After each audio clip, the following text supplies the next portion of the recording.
हमारे हिंदू धर्म में गणेश जी प्रथम पूज्य देवता हैं और उन्हीं देवता को हम नमन करते हुए उनकी कहानियाँ खासकर आपके लिए लेकर आए हैं। आप चाहें तो अपने बच्चों को भी सुनाएं, उन्हें अच्छा लगेगा, क्योंकि गणेश जी की कहानी से सभी कोई प्रेम करते हैं। और श्री गणेश जी शिव जी और माता पार्वती के पहले पुत्र हैं और सबसे प्रथम भगवान के नाम से पूजे भी जाते हैं। आज हम उन्हीं में से सबसे पहली कहानी सुनाएंगे, जब शिव जी ने भूलवश श्री गणेश का वध कर दिया था। फिर क्या हुआ, आइए हम आपको विस्तार से सुनाते हैं। कहानी के अंत तक बने रहें। गणेश जी आपको धन धान्य से भर देंगे, आपका घर परिवार सुखी रहेगा। एक दिन पार्वती माता नहाने के लिए गई, लेकिन वहां पर कोई रक्षक नहीं था। इसलिए उन्होंने चंदन के पेस्ट से एक लड़के को अवतार दिया और उसका नाम रख दिया गणेश। माता पार्वती ने गणेश से आदेश दिया कि उनकी अनुमति के बिना किसी को भी अंदर न आने दिया जाए। जब शिवजी वापस लौटे तो उन्होंने देखा कि द्वार पर एक बालक खड़ा है। जब वे अंदर जाने लगे तो उस बालक ने उन्हें रोक लिया और नहीं जाने दिया। यह देख शिवजी क्रोधित हुए और अपने सवारी बैल नंदी को उस बालक से युद्ध करने को कहा, पर युद्ध में उस छोटे बालक ने नंदी को हरा दिया। यह देखकर भगवान शिव जी ने बहुत क्रोधित होकर उस बाल गणेश के सर को काट दिया। जब नहाने के बाद माता पार्वती वापस लौटी तो वो बहुत दुखी हुई और जोर जोर से रोने लगी। शिव जी को जब पता चला कि वह उनका स्वयं का पुत्र था तो उन्हें भी अपनी गलती का एहसास हुआ। शिव जी ने पार्वती को बहुत समझाने की कोशिश की, पर वह नहीं मानी और गणेश जी का नाम लेते लेते वह दुखित रहने लगी। अंततः माता पार्वती ने क्रोधित होकर शिव जी को अपनी शक्ति से गणेश को दोबारा जीवित करने को कहा।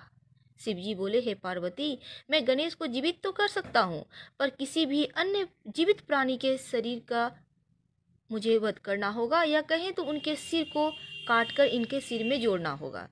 माता पार्वती रोते रोते बोल उठी, मुझे अपना पुत्र किसी भी हाल में जीवित चाहिए। और इतनी बातें सुनने के बाद शिव जी ने नंदी से कहा, जाओ नंदी, इस संसार में जिस भी किसी जीवित प्राणी का सर तुम्हें मिले, सबसे पहले उसे काट ले आना। जब नंदी सिर खोज रहा था तो उसने देखा एक हाथी जो अपने छोटे से बच्चे के साथ लेटा हुआ था। नंदी ने उस हाथी के बच्चे का, जो हथनी बच्चे के साइड पीठ करके लेटी हुई थी, उसका सिर काट लिया और भगवान शिव ने उस सिर को गणेश जी के शरीर से जोड़ दिया और गणेश जी को जीवन दान दिया। इसी कथा में एक प्रसंग आती है कि अपने छोटे बच्चों के साइड पीठ करके कभी नहीं सोना चाहिए माता को या पिता को। शिव जी इसीलिए गणेश जी का नाम गणपति रखा और बाकी सभी देवताओं ने उन्हें वरदान दिया कि इस दुनिया में जो कुछ भी नया कार्य करेगा सबसे पहले श्री गणेश को याद करेगा। जब महर्षि वेदव्यास महाभारत लिखने बैठे तो उन्हें एक ऐसे व्यक्ति की जरूरत थी, उनके मुख से निकले हुए महाभारत की कहानी को लिखे। इस कार्य के लिए उन्होंने श्री गणेश को चुना।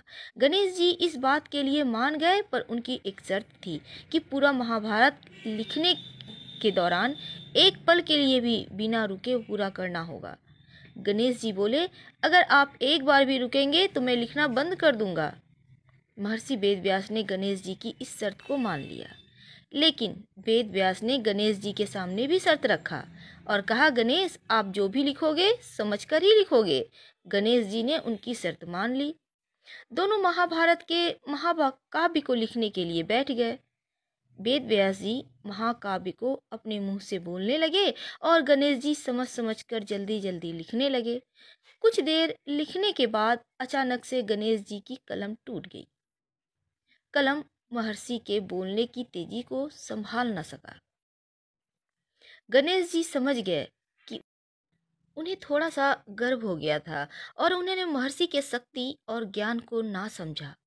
उसके बाद उन्होंने धीरे से अपने एक दांत को तोड़ लिया और स्याही में डुबाकर दोबारा महाभारत की कथा लिखने लगे। जब भी वेद व्यास को थकान महसूस होता तो वे एक मुश्किल सा छंद बोलते, जिनको समझने और लिखने के लिए गणेश जी को ज़्यादा समय लग जाता और महर्षि को आराम करने का समय मिल जाता। महर्षि वेद व्यास जी और गणेश जी को महाभारत कथा लिखने में 3 वर्ष लग गए। वैसे तो कहा जाता है महाभारत के कुछ छंद गुम हो गए हैं, परंतु आज भी इस कविता में 1 लाख छंद हैं। तो दोस्तों, ये थी गणेश जी की कहानी।